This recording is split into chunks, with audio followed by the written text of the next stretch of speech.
Président Patrice Talon, le bâtisseur silencieux. Je ne viens pas pour plaire, mais pour faire ce qui doit être fait.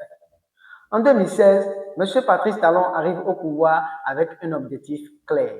Remettre de l'ordre, réorganiser l'État, moderniser les infrastructures et rationaliser la gouvernance.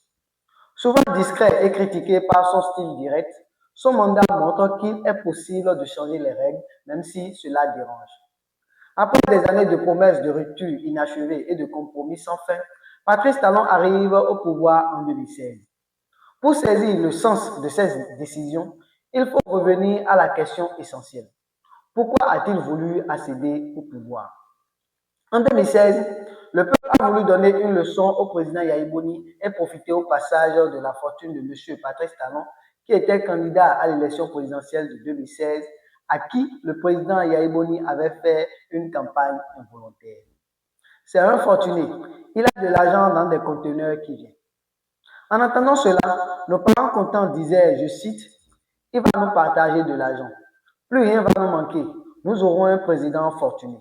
Il va nous punir le président Yahi Boni déjà qu'il l'avait obligé à aller en exil pour sauver sa peau. » Le peuple ne l'avait pas choisi pour son programme ou son annonce officielle. Aussi, il faut reconnaître qu'avant, la majorité de nos aînés ne comprenaient pas l'importance d'un projet de société ni d'un programme. Du coup, il avait été porté au pouvoir principalement parce qu'il disposait de ressources financières importantes et surtout parce qu'il était la personne principale que le peuple voyait victime de la pression exercée par l'ancien président Yahi Boni. Et c'est ce que nous voulons encore faire en 2026. Choisir quelqu'un qui pourra punir le président Patrice Talon. Du coup, dans l'esprit de beaucoup de personnes, il venait pour punir l'ancien président Yahi Boni. Et cette manière de voir les choses est encore d'actualité, mais utilisée sous une autre forme par certains leaders politiques pour faire croire au peuple une rivalité au-delà des divergences politiques entre le président Patrice Talon et l'ancien président Yahi Boni.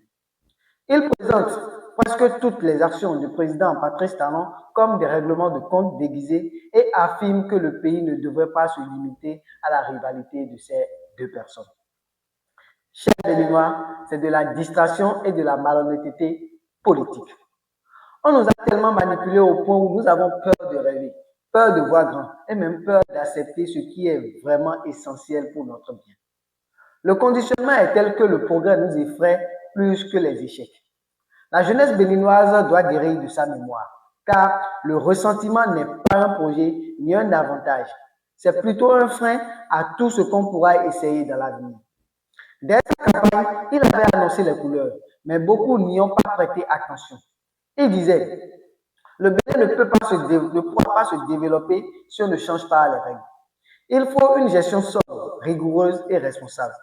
Il nous revient de prouver que l'intérêt général est plus important que nos intérêts privés. Il faut libérer les énergies. Et jusqu'à la date d'aujourd'hui, son discours n'a pas changé. C'est un dirigeant responsable, courageux, rigoureux, visionnaire et ambitieux qui assume pleinement ses choix et avance avec détermination pour transformer et changer les choses en profondeur dans le pays. Et c'est d'ailleurs les raisons pour lesquelles il était venu. Il avait annoncé qu'il s'attaquerait aux problèmes en profondeur et non en surface, et qu'il allait faire rayonner le Bénin sur la scène internationale et dans le monde entier. Beaucoup pensaient que c'était juste de belles paroles, et d'autres étaient focalisés sur une promesse qui faisait rêver.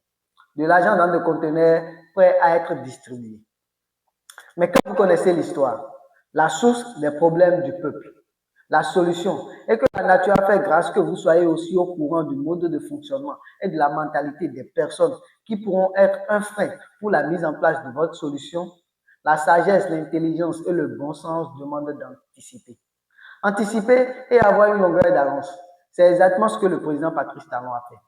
Il était là depuis le début, mais pas comme les autres. Lui, il avait un poids dans le champ politique de notre pays et il connaissait parfaitement le terrain avant d'accéder au pouvoir. Et c'est d'ailleurs ce qui a joué en sa faveur. Il est très important de le reconnaître. Leçon essentielle pour la jeunesse béninoise. Il est temps de sortir de la logique émotionnelle et de revanche qui a trop souvent guidé les choix politiques. Le ressentiment ne construit pas une nation. Voter ne doit plus être un acte de vengeance, mais un engagement réfléchi basé sur la conviction. Les jeunes doivent s'outiller pour comprendre les véritables enjeux des programmes politiques, les lire, les analyser, les comparer et non se laisser manipuler par des slogans vides ou des campagnes émotionnelles.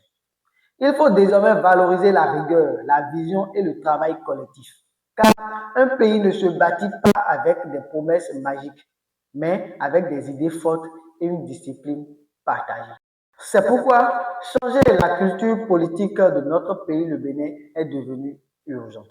La démocratie ne doit plus être un champ de bataille pour des intérêts personnels, mais un espace de propositions nouvelles au service du bien commun. Rendez-vous au prochain épisode pour juger si les actes ont véritablement accompagné les paroles et les promesses. Dites-moi ce que vous pensez de cet épisode en commentaire et n'oubliez pas de vous abonner si vous venez de rejoindre la série. C'était Bams, le résultat réinventé et l'avenir en marche. Soyez rock et on se dit à très bientôt.